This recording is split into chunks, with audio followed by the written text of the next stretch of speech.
ধর্ম হোক যার যার, বড় মা সবার। আজ চলুন আপনাদের নিয়ে যাব বড় মার কাছে।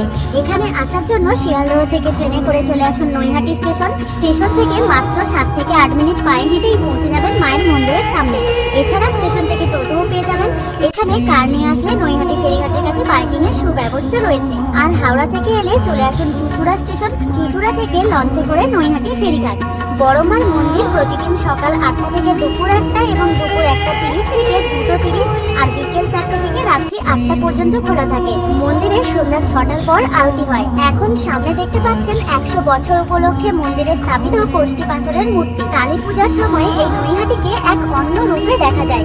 এই মন্দিরে প্রতি মঙ্গলবার ও শনিবার প্রসাদ বিতরণ করা হয়। মন্দিরের বিশেষ কিছু নিয়মাবলী স্ক্রিনে শেয়ার করলাম। আমরা সকালে পুজো দিয়ে মায়ের কাছ থেকে ফল প্রসাদ নিয়ে বাড়ি ফিরি। মা সবাইকে সুস্থ রাখুন ও মায়ের আশীর্বাদ সবার উপর থাকুন। জয় বড় মা।